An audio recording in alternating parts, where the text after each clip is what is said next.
La salle vient de s'éteindre. La scène est éclairée. On va pouvoir commencer. Les musiciens font leur entrée côté jardin. Ils sont 4, 3 garçons et une fille, 2 violons, un alto et la violoncelle. Tous les 4 saluèrent brièvement sous les applaudissements, puis s'installent, chacun à sa place, disposés en arc de cercle de gauche à droite. Premier violon, second violon, alto, violoncelle.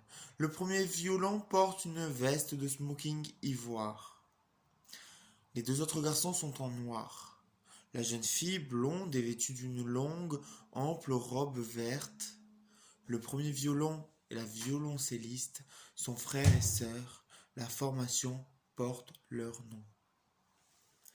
Au programme de ce concert, le quatuor Alexander avait choisi d'inscrire 3 œuvres.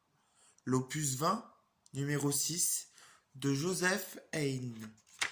Ensuite, une création contemporaine.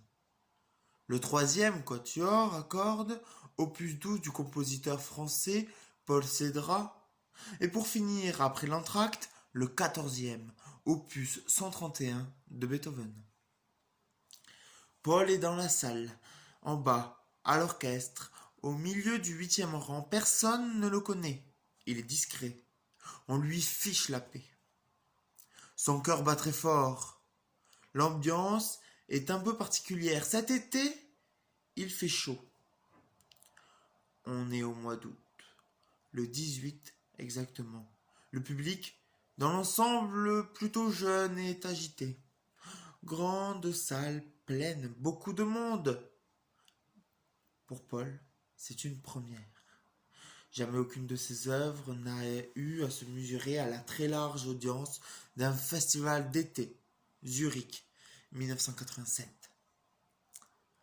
Le silence tarde, se répand dans la salle, descend sur les têtes, tape sur les plus distraites.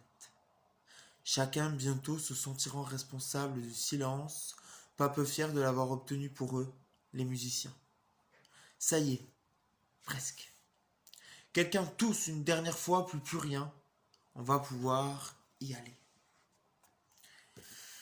Les doigts pressent les cordes sur le manche, les premières notes sont préformées. On n'attend plus que les archers. Les voilà. La levée de départ est donnée, ça commence, c'est commencé, tout compris, ça va durer une quinzaine de minutes. Ça va bien se passer. Avec Haydn, ça se passe toujours bien. Tout le monde l'aime. Il aimait tout le monde. 4 mouvements pour ce quatuor en la mineur. Le numéro 6, donc de l'opus 20. Allegro di molto e cantando. Adagio cantabile, menuetto, allegretto, fuga tre soggetti, allegro.